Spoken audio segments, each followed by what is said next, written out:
The door gave under her palm with a wooden sigh, and the ladder dropped into stale air that smelled like coins and sleep.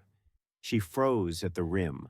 Professional lines mattered, yet the tug beneath her ribs was older than rules. She descended into a cramped room where a locked box glinted beside a cloth-bound diary. First page. The world is scaffolded by energy, frequency, vibration. Pain is interference. Exposure could ruin reputations. Concealment could erode her integrity.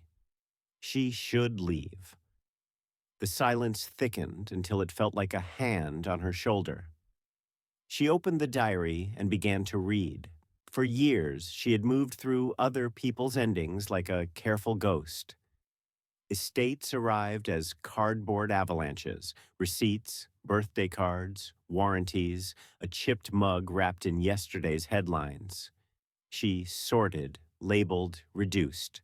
She traced benign legacies and kept herself invisible, letting the living grieve while she quietly shaped the residue. It was a vocation built on restraint.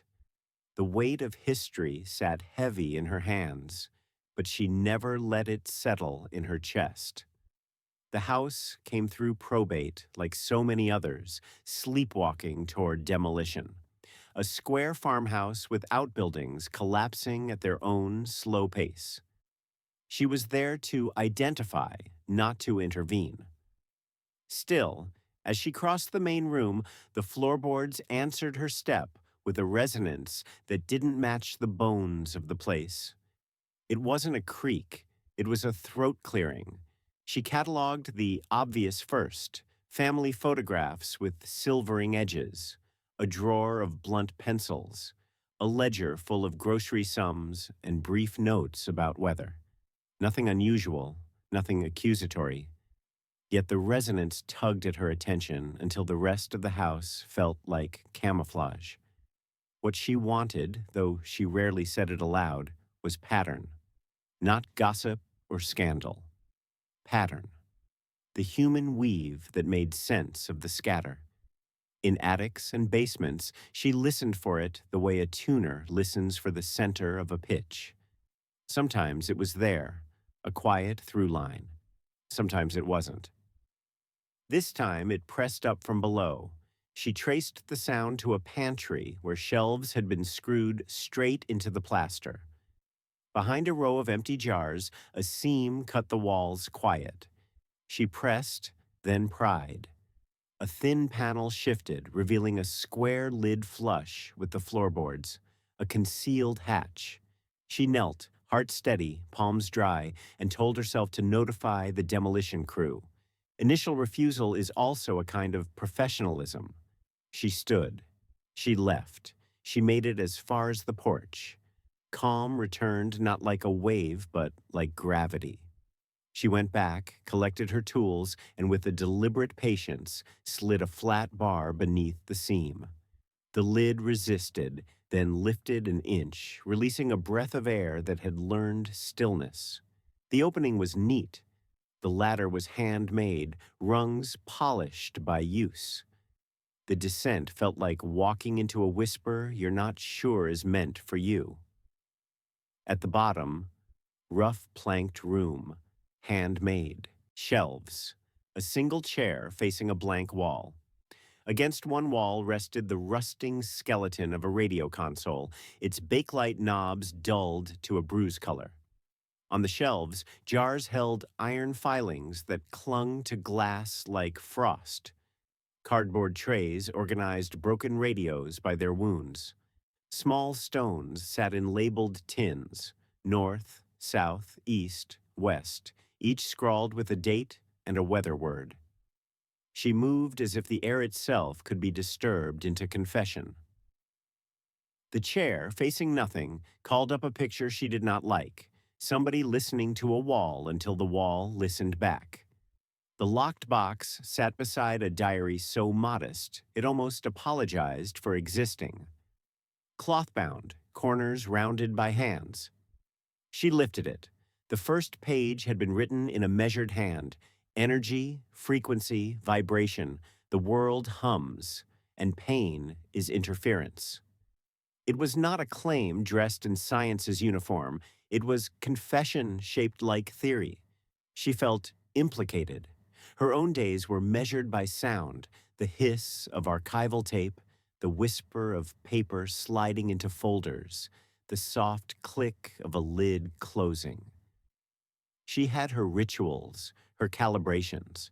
The difference between her and the writer, she told herself, was distance. She served records. Whoever wrote this served a need. She glanced at the hatch above. Stakes arranged themselves without help. If she carried this below-ground room into the light, reputations could be smashed under speculation. If she left it hidden, she would become a conspirator with the past. The burden was not choice. The burden was consequence. She began a first pass, describing aloud because the room seemed to prefer sound. Jars of filings, broken radios, stones labeled by direction and date. The chair, the wall, the locked box which she did not force. She tested the air with her ears. The silence was not silent. It had texture, a faint pressure, the sense of a tone held just below hearing. She read the first page again. Pain is interference.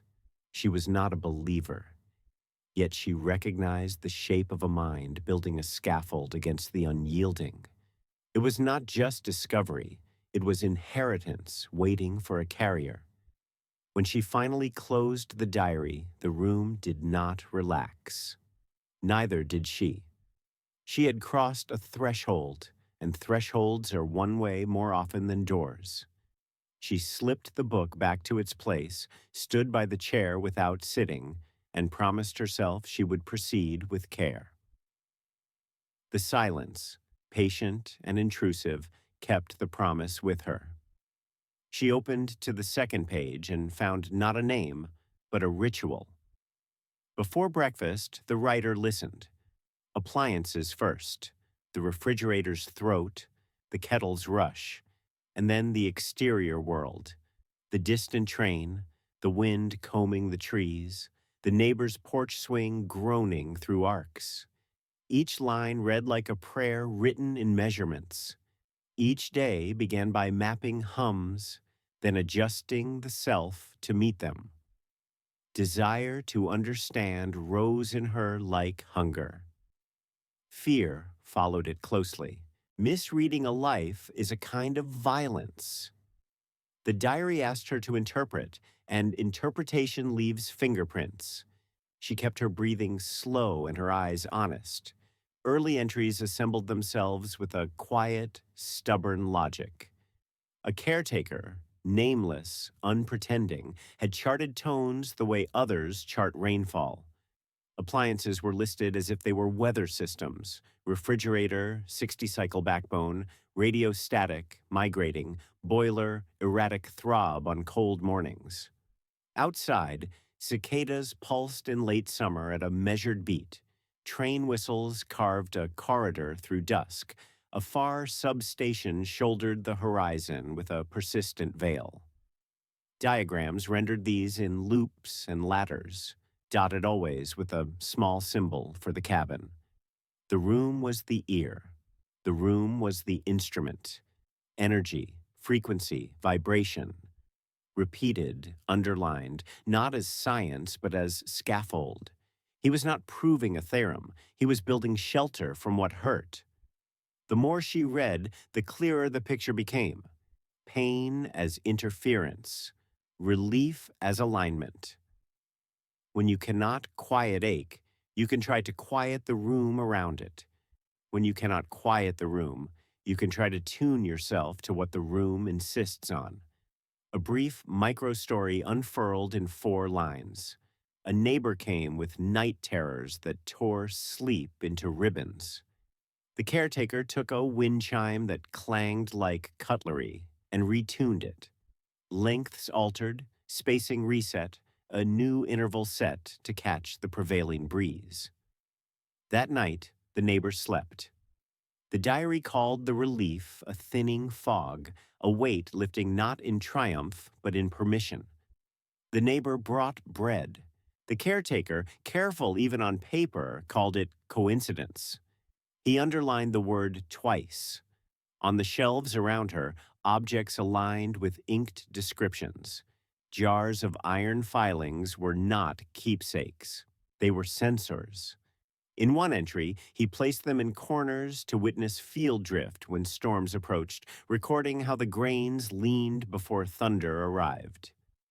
The stones, labeled north, south, east, west, had been carried to cardinal points outside the house, then returned, each with notes about wind, barometer, and a small arrow showing which way their quiet faced. Radio guts were arranged like organs, some rewired to oscillate at crude intervals, others stripped to listen only. Crude, yes. Desperate, no. Intentional. She felt the boundary between her cataloger's mind and this believer's patience grow thin. Her work, too, had rhythms: morning intake, midday sorting, evening reconciliation, boxes emptied like lungs, shelves inhaled, then exhaled into archives. She had called it workflow. Here, it read like liturgy. The distinction blurred. It unsettled her. In one meticulous spread, the caretaker mapped a week of household hums against a week of headaches, drawing lines between spikes of interference and nights when laughter returned to a room upstairs. No names, just he and she, then only arrows. He changed a bulb, moved a fan to a lower shelf, grounded a radio chassis to a pipe. The headaches abated for 3 days. He circled those days and wrote, "Do not mistake gravity for grace. It was not science. It was calibration. It was theology made from circuits and patience." The weight of that understanding sat heavy in her hands. The danger sat beside it. Belief, once tuned, rings. She turned a page and found a list of small experiments, each numbered and dated. Place filings under chair legs. Observe sleep quality. Retune chime to minor third. Observe porch conversations. Unplug refrigerator during supper. Observe tempers. None claimed certainty. Each closed with a narrow column of outcomes: eased, unchanged, made worse. Made worse appeared enough times to keep him honest. The diary's voice remained plain, almost austere, yet grief's edges pressed through the paper. A note in the margin, "Apologize for last night's noise," stood beside a diagram that shifted a lamp from east to west. Another, "Do not scold her for humming," was underlined twice. The care was palpable. So was fatigue. She paused, lifting her head to the room. The silence thickened and then eased like a held breath that wasn't hers. The chair facing the wall felt less absurd now. If the wall carried interference like a drumhead, facing it could be an act of respect. Or surrender. She recognized her own reflection in his method, the way he named, arranged, and tested, the way she did. The distance she'd claimed in Act 1 downshifted to a thinner air. She was not immune. No archivist is. The past has a frequency. You lean toward it, and it leans back. At the bottom corner of the next page, a small triangle pointed to a later entry number. The gesture was intimate, as if the writer had turned to her across time. Return to 147 for winter adjustments. She did not flip ahead. She closed the diary with both hands, palms flat, steadying herself inside the cabin's slow pulse. Her hands trembled anyway. She slid the diary back into its hollow and rested her fingers on the spine until the urge to read everything receded. She would not devour this. She would listen. Yet as she climbed the ladder and felt the ordinary world rush around her again, she found that triangle vivid in her mind, like a bell. She kept the number. She did not mean to. It lodged there. She returned with a palm-sized tuner and a notebook scored with narrow lines, telling herself she would test without touching intent. The device hummed to life in her hand with a thin confidence.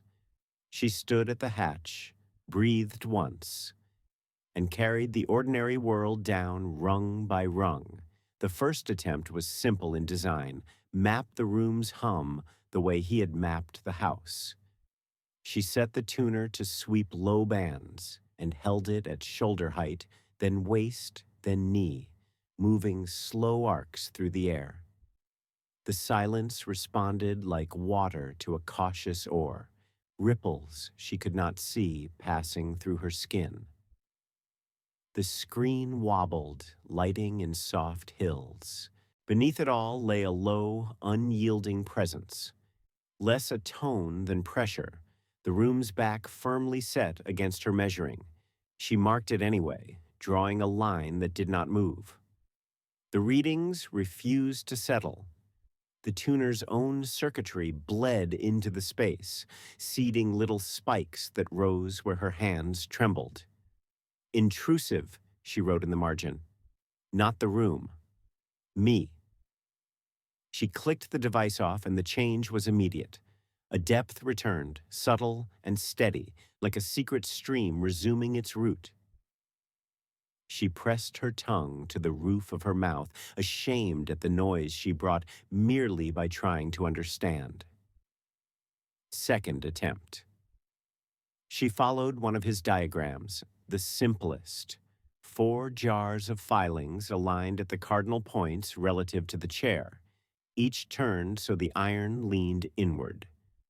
She used the labeled tins he had prepared, honoring his directions as if they were liturgy. North jar to the north mark, east to east, and so on. She stood in the center afterward, hands by her sides, nothing measurable, no numeric triumph. Yet her breath, without asking permission, eased. The muscles behind her eyes unclenched. She wrote, "Somatic shift, unexplained." Then, wary of her own wish to be persuaded, she added, "Could be expectation." Nights grew ragged. She was not sleeping. The cabin's cadence infiltrated her home, a steady 60-cycle ghost that seemed to thread through the fridge, the bedside lamp, her own pulse lying awake. It wasn't loud. It was everywhere. She considered earplugs and dismissed them. You cannot plug the room. Third attempt by the diary's instruction, a ritual of listening at dawn. She rose before the city fitted on its noise and stood at the hatch in the blue hour, letting the sky's cool seep into her, then descended as the east considered gold. No device, only paper and pencil. She sat in the chair facing the wall, adjusting her knees until the wood accepted her. She counted her breaths to keep the clock honest. Somewhere far beyond the house, a freight train found its corridor and moved. Its distant roll aligned with her pulse, slow and civil. She listened for the interval between wheel and track, counting the hollow echo, and understood why he had used it as metronome. It was indifferent and reliable. She wrote, 4/4 at distance, soft crescendo, then left the pencil down and closed her eyes. When she opened them, 10 minutes had moved without asking consent. She stood and traced the wall with her gaze. Pencil arcs crossed there, faint from years of hand and eraser. Curves converged near her shoulder, diverged near the corner, a map whose legend was grief and resolve.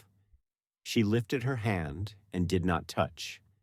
As she turned to leave, the ladder's lowest rung knocked against the floor. A small panel along the baseboard shivered. Her breath stalled. She crouched, pressed a fingertip along the seam, and felt the loosened pride of a hidden compartment. The panel slid free with the soft reluctance of a secret ending its term. Inside, a foil-lined envelope waited, its crease polished by repeated consideration. In a neat hand, the front read, "Do not bring above." She did not. She carried it to the chair, sat, and opened it there. Photographs sighed into her lap, curled at the edges, black and white and intimate. Coils of copper wire hung like cat's cradle over a small bed. A notebook page lay beneath them, margin notes marching in a tight script. Another image showed jars of filings arranged along a windowsill, sunlight combing their grit. The foil had blocked signal, she realized. Whatever these were, he had given them shelter from interference. Her notebook stayed shut. Words felt like bright knives. She let the images pass palm to palm, holding each until its heat reduced. The envelope offered a smell like old pennies and dust. She returned the photographs to their silver study and pressed the flap closed, then sealed it with a strip of plain tape she kept for labels. The instruction was clear. Respect is also an instrument. She logged the discovery without coordinates, writing only hidden compartment houses, evidence of experiments, preserved and shielded. Do not extract. The urge to carry everything to the light rose swift and hungry. She let it crest and break. The room seemed to approve, its pressure easing by a degree you could only feel if you had been there long enough to learn its baseline. On her way up, the tuner in her pocket knocked against the ladder and produced a bright, accidental chirp. The room answered with a low moan that moved through the wood like a memory, brief and disinterested. She froze, then exhaled. The device went into her bag, powered off, screen dark. She climbed slowly, measuring each rung with the patience she'd borrowed from a stranger's careful hand. Above ground, morning had found its noise. She stood in the pantry and pressed her palm to the floor.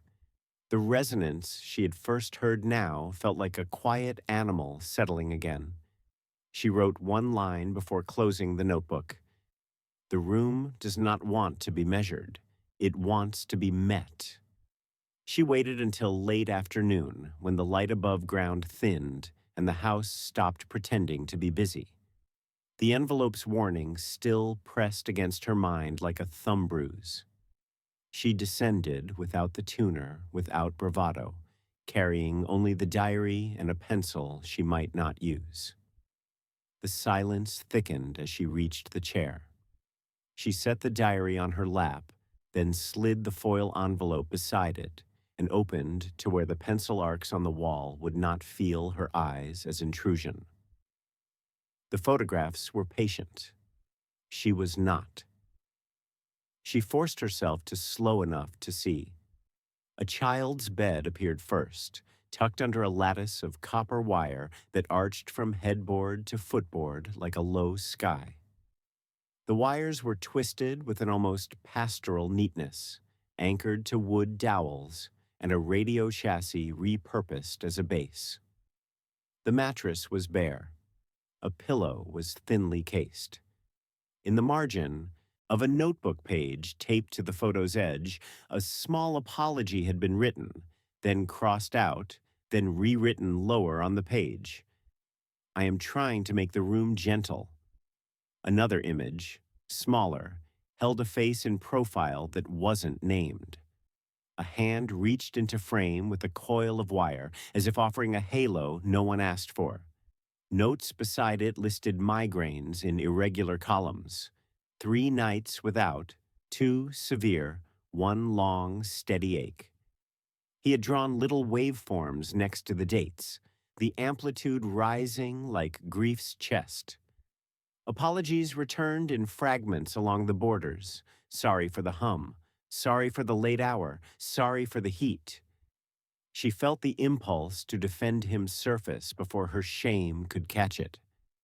The caretaker sought healing, her mind began, and the sentence almost stood. But the tools looked like traps. The truth was worse than tinkering. It was hope rigged to the furniture, hope anchored to copper, hope tuned against a child's soft skull. The diary's entries around those dates grew terse. He recorded the distance to the substation, the train times, the fan's placement. He added a line that made her pause. If I can make a room where pain cannot find him, I can make a night. She placed 2 fingers on that sentence and closed her eyes. The room's pressure pressed back, unyielding, not cruel. A small micro-story erupted in a set of 3 images spread across 2 pages like a breath finally taken. In the first, the child, still unnamed, stood beside the chair, mouth open in a silent vowel, eyes half-lidded with the fog she now understood. In the second, the copper lattice had been retuned. A paper tag on one coil read, "Minor third." The final image was blurry with a hand's excitement. The child laughed. It was the kind of laugh a camera cannot capture. But the blur confessed its existence. In the diary, that day's entry was uncharacteristically unmeasured. Laughter at 3:12 p.m. after months of static. He spelled the word as if static were an illness. He drew a waveform low and steady. He wrote, "Do not trust it." He underlined it twice. Later that week, an entry marked relapse arrived like a door closing. He wrote, "The fog returned." The waveform surged and broke. A hollow echo of hope lingered across the page. She realized too late she had begun constructing a defense for him, as if that would carry weight. He was not a monster. He was a man collapsing himself into work until work disguised the collapse. She pressed the pencil between her teeth until the want to fix, to forgive, to absolve, retreated. This was not her absolution to give. She needed bearings the room could not provide. County records offered their thin shelter. She drove to the archives 2 towns over, where the light was always too short and the air always too cold, and asked for appointments and utility permits for a parcel she did not name. No names surfaced. Privacy laws protected the living and the almost living alike. But a column of dates told a story by erosion. Regular medical visits, irregular school attendance notes, a sudden stop where the stamps ran out. She wrote only, "The trail ends without explanation," and let the paper close without pressing harder for what would not come. Returning to the cabin sharpened everything.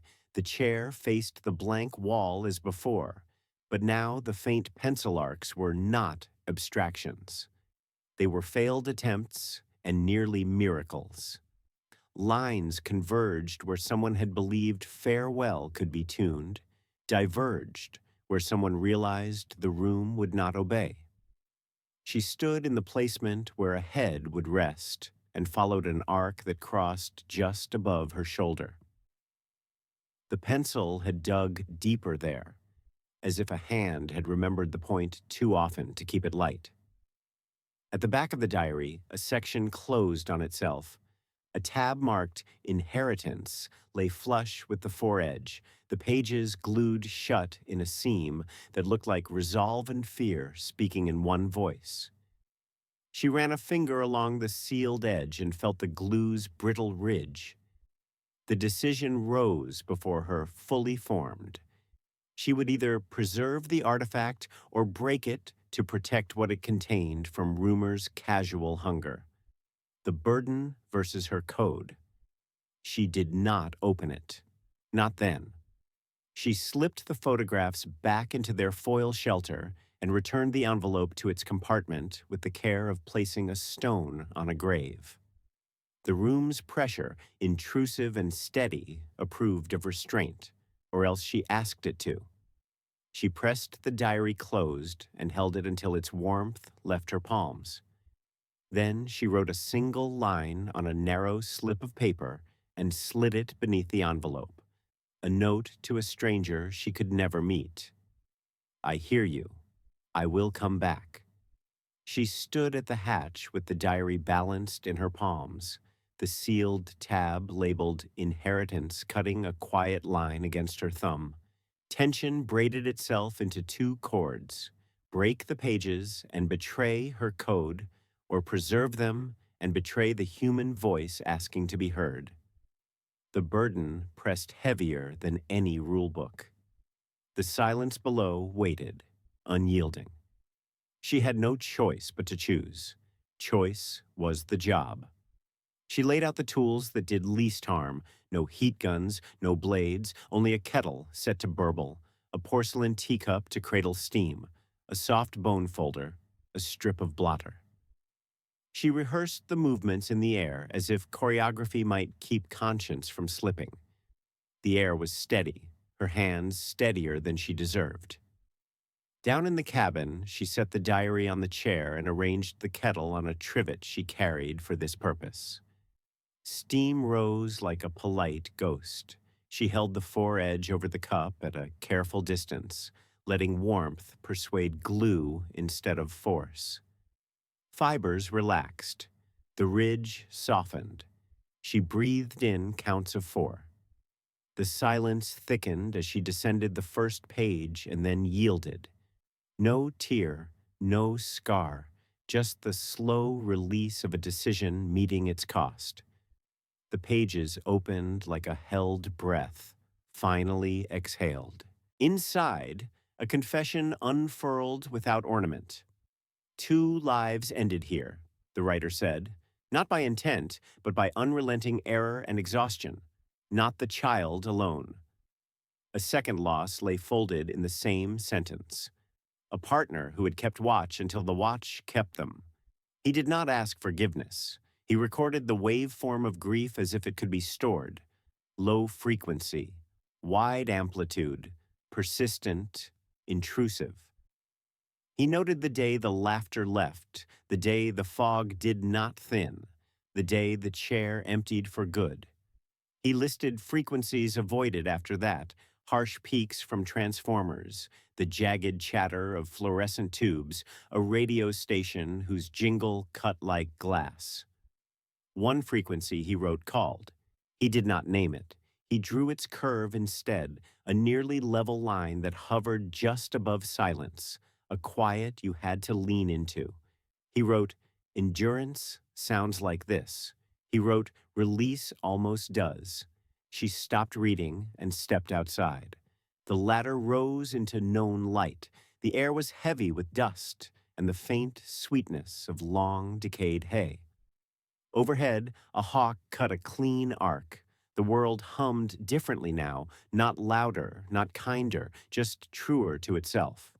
She let sun warm her face until the weight of the words settled where they would not tip her forward into action for action's sake. Documenting meant exposure. Burying meant complicity. The legacy wanted a listener, not an audience. She could not become the mouth that fed rumor with private ache. She could not become the hand that hid harm under reverence. Ethics was not a wall. It was a scaffold built to carry weight without collapsing. She returned to the cabin and read the remaining pages like a vigil. The caretaker wrote instructions she recognized as a testament no court would accept. Catalog the devices, but not their coordinates. Note that the copper lattice failed to promise. Note that apologies outnumbered successes. Note that the room itself was an instrument, and instruments can wound when misplayed. He wrote, if of use, say so only to the one who asks with the right silence. He wrote, if you are reading this, I failed. She placed her palm flat over those words, then lifted it as if from a sleeping shoulder. She closed the diary, set it on the blotter, and opened her own notebook. She did not write dates or parcel numbers. She wrote a private finding aid stripped to bone, description without location, context without identifiers, scope without spectacle. She included the phrase, private cosmology against pain, and left out every step that could be reverse engineered by a hungry mind. When she finished, she slid her notes into a plain folder, wrapped it in unmarked paper, and sealed the seams with library tape. She wrote no title, only a call number that matched nothing. The folder went into a locked case in her car, then into a deeper lockbox in her office that only she keyed. The cabin kept its anonymity as she kept the keys. Before climbing out, she placed the diary back in its hollow and reseated the inheritance pages with a whisper of fresh paste at the edge, rejoining what she had briefly parted. She wiped condensation from the chair's back with a cuff and laid a narrow stone from the labeled tins near the hatch. A detuner he had trusted, not to erase, but to ease. She whispered, not prayer, not apology, only I'm here. The room held its low pressure, patient, intrusive, unyielding. She climbed toward evening carrying what could be borne and leaving what must remain underground. One line in the inheritance pages had not stopped ringing. A corrective sequence for farewells, dangerous by design. She tried to leave it on the page. It trailed her through errands, through a shower that would not rinse the thought away, through a night where the ceiling's faint hum braided with the remembered train. By dawn, tension had found its shape. She would not complete it. She would only approach. She would learn where stopping mattered. She prepared the space as if preparation might domesticate risk. Chalk marked the floor where jars should rest. The jars themselves, filled with iron filings that leaned like frost, were placed at the cardinal points relative to the chair. 2 radios, gutted to hiss, were set to neighboring stations that almost spoke. A third sat mute, its chassis grounded by a copper wire coiled to the foot of the ladder. The locked box stayed locked. The foil envelope stayed in its dark. She wrote 3 rules on her palm. Stop early, keep breath steady, choose the living. The silence thickened as she descended. It met her at the 3rd rung and held, pressing a steady hand between her shoulder blades. The air had weight, a patient, intrusive certainty. She stepped onto the planked floor and stood still, letting the room's baseline rise to meet her. Far away, a train found its corridor. The distant roll aligned with her pulse until both were one counting. She drew the chalk circle the diary described, not as a seal, but as a boundary. She set the radios to breathe between stations, hisses staggered like sleepers turning. She adjusted a jar north by a finger's breadth until its filings leaned inward. She placed a detuner stone under the chair's back leg to soften any edge. The room's pressure shifted by degrees, not louder, not nicer, only truer. She sat. The chair acknowledged her with a small settling. She faced the blank wall whose pencil arcs crossed like healed scars. The sequence on the page was not notes, but intervals, instructions for spacing voice and silence. She did not sing. She let her voice find a tone between the radio's shallow seas, a hum that held a spine without demanding attention. It met the train's roll and rode there. A first phrase moved through her lungs like a remembered lullaby stripped of words. The ladder shivered, a faint vibration running the rungs, as if the wood recognized a pattern it had carried before. The bulbs in the far corner flickered from amber to dull and back again. The hiss of the radios synchronized, then spread apart like 2 hands almost touching. She felt the room tilt, imperceptible but certain, as if a floorboard had been removed in the dark and replaced with something that remembered falling. She kept her breath where it belonged. She counted to 5 at the end of each line, letting emptiness have its measure. It was not performance. It was careful lithography of air. Midway through the second passage, the low moan returned. Not a voice, not a warning, a memory moving through wood. It carried a contour that matched the curve he had drawn in confession, a quiet just above silence. Her chest ached with a pressure that was not grief yet rhymed with it. She understood too late what the sequence offered. Not healing, letting go. The cabin was an instrument of release, tuned to usher what could not be kept to a threshold where holding ceased. A brightness skittered across the concrete world above, car tires on gravel or light she could not see, then fell away. The moan deepened, matched her tone, and began to lead. She felt the impulse to obey, as if obedience were mercy. She pictured a hand leaving a sleeping shoulder. She pictured an empty chair in a room that had once been full of trying. She pictured herself joining the lineage of good intentions that ended at harm. She stopped mid-phrase. She did not taper. She cut the sound like thread. The radios continued their shallow weather for 3 counts, then staggered apart. The bulbs steadied. The ladder's vibration retreated into its grain. The moan thinned and dissolved into the planks, leaving only the baseline pressure of a room that had outlived its necessary work. Her ears rang in the quiet that followed, a soft, interior bell. Her breath jerked, then found its evenness like a swimmer regaining a shore. The train rolled away into smaller and smaller integers until it was only an assumption under the day's new noise. She sat with hands pressed to her thighs to keep the urge from returning to her throat. The chalk circle held. The jars did not spill. The locked box glinted as before, indifferent to her restraint. She whispered one sentence into the space that had almost become ritual. Not mine to finish. She stood. She returned the radios to their shelves, lids nested but not sealed, as if ready were different from willing. She rubbed the chalk line with her heel until it blurred. She lifted the detuner stone from the chair and set it near the hatch like a small promise.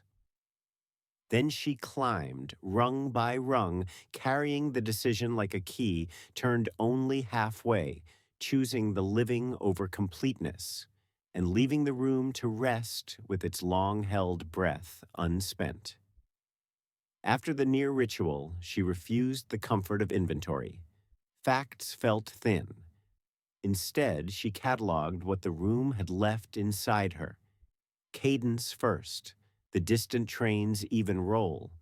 Pressure second, the low, unyielding hand between her shoulders. Then aching, quiet, a silence that did not heal, only held. She wrote those as entries without numbers, an archive of feel, not of proof. Her report formed slowly, as if it had to dry between lines. She shaped context without coordinates, a scaffold that carried weight and revealed no address. She described a room built to tune itself against pain, a private cosmology stitched from wire and patience. She named no dates, no owners, no parcel lines. Ethics would be the frame that kept curiosity from becoming appetite. On her desk, a little copper spiral sat like a question. She had found it on the shelf near the radio chassis, palm-sized, taut from a hand that had believed in its curve. It belonged with the weight of history, not with the lightness of her pocket. She brought wax and a blank seal down the ladder and slid the spiral into the foil-lined envelope. Heat softened the wax, and she pressed the seal until it cooled, the impression plain and anonymous. Respect is also an instrument. At the hatch, she placed a detuner stone on the sill where light and shadow exchanged custody.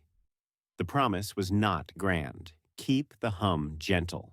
Keep the living above from inheriting a pressure they did not choose.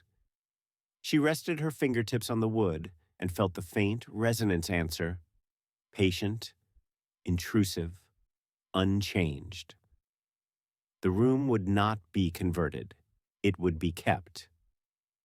The more she read her own notes, the clearer the picture became. Not conspiracy, not miracle, a private cosmology against pain, drawn by someone who could not bear to leave harm uninterpreted. She recognized the kinship and set a boundary inside it. Curiosity would serve care, obsession would not. On a narrow strip of archival paper, she wrote the only label the box required. The burden was his. The burden is mine. The harm stops here. She tucked the note into the hidden compartment beside the sealed envelope and slid the panel home until it clicked with a modest surety. It was not an oath to history. It was a promise to the living. Back in her office, she drafted the finding aid with deliberate omissions. Series descriptions without map keys. A scope note that named methods but obscured means. Cross-references to feelings, cadence, pressure, aching quiet, so that a reader had to slow down to understand anything at all. She added one final instruction for herself alone. Share only when silence asks. Then she locked the folder where nothing could accidentally find it. The key lay cool in her palm, an unglamorous authority. She would carry it like a quiet vow. Listen better to the living who arrive with fog in their eyes, to the ones whose rooms hum in ways they cannot quite name. The cabin had taught her to hear interference as plea. She would answer with presence, not with devices. Days later, she returned once, not for data, but to tidy. Dust had softened the jar lids. She wiped them with a restrained hand. A thread on the chair's seat caught her nail. She smoothed it back. She stood in the circle where chalk had been and did not redraw it. The room did not require her performance. It required her restraint. Before climbing out, she closed her eyes and tested the air. The baseline pressure remained. The train's corridor, far off, kept time. She whispered into the wooden hush, not to conjure, not to appease, only to affirm the boundary she had chosen. Not mine to finish, not mine to display, mine to protect. Above ground, she jotted one last entry in her feel archive. When leaving, the world hums brighter, not kinder. It is not consolation, it is instruction. Build rooms that listen without swallowing. Build archives that carry without consuming. Keep keys where they cannot tempt your hands. She slid the hatch shut. The ladder's shadow folded in, patient and self-possessed.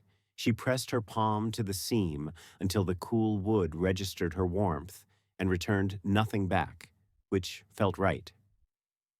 Then she turned toward the day's small needs, phone calls, boxes, a cup that had to be washed, letting ordinary tasks take weight the cabin no longer would. Above ground, the house settled. Below, the tuned room waited, patient and silent, like a held breath that would not be forced into song. If this story stayed with you, subscribe and share where you are watching from.